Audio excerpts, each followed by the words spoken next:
ایک سچی کہانی، زنا سے بچنے کا ایک واقعہ۔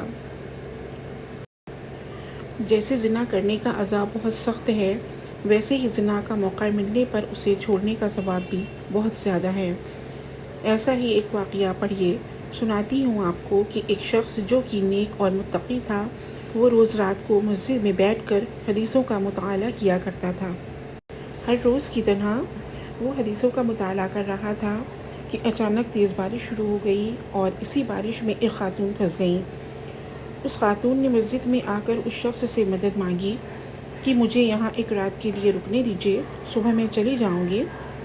اب وہ شخص سوچ میں پڑ گیا کہ اگر میں پناہ دیتا ہوں تو شیطان مجھے بہکائے گا اور اگر وسوسے ڈالے گا، اور اگر میں پناہ نہ دوں تو ان کا کوئی ناجائز فائدہ اٹھائے گا اور ان پر کوئی مصیبت بھی آ سکتی ہے۔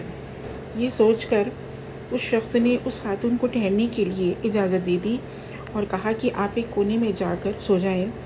اس شخص کے جانے کے بعد وہ خاتون اسے چپکے سے دیکھنے لگی اور وہ سوچنے لگی کہ یہ کرتا کیا ہے۔ غور کیجیے گا کہ کیونکہ وہ خاتون بھی متقی تھی، انہیں بھی عزت کی فکر تھی، جب خاتون نے دیکھا تو وہ حیران رہ گئیں۔ وہ شخص حدیثوں کا مطالعہ کرتے ہوئے اپنی انگلی کو چراغ میں ڈالتا اور اسی آگ سے جب انگلی جلنے لگتی تو انگلی کو ہٹا دیتا، اور پوری رات وہ ایسے ہی کرتا رہا۔ وہ خاتون یہ ماجرا دیکھ کر حیران رہ گئیں۔ فجر کی اذان ہوتے ہی فوراً وہ شخص آیا اور اس خاتون کو مسجد سے اس نے جانے کے لیے کہا۔ اس خاتون نے کہا کہ اللہ کی قسم، میں جب تک نہیں جاؤں گی جب تک آپ یہ نہ بتاؤ کہ ساری رات آپ نے اپنی انگلی کو کیوں جلایا۔ اس شخص نے کہا کہ میں نہیں بتا سکتا، یہ میرا اور اللہ کے بیچ کا معاملہ ہے۔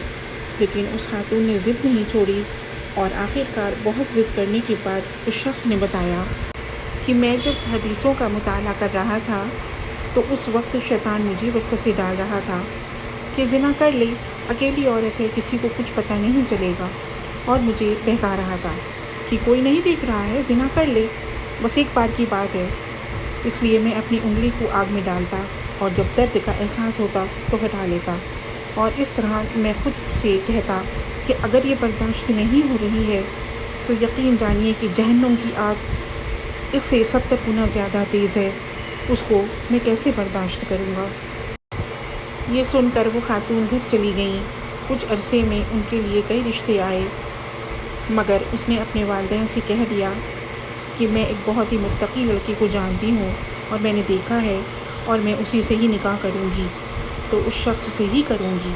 اس کے گھر والے مان گئے اور انہوں نے کہا خوشی خوشی اس لڑکے سے اس کا نکاح اس شخص سے کر دیا۔ جو شخص بھی اللہ تعالیٰ کی رضا کے لیے حرام کام کو ترک کرتا ہے، اللہ تعالیٰ اسے دنیا میں بھی بہترین بدلہ عطا فرماتا ہے اور آخرت میں بھی۔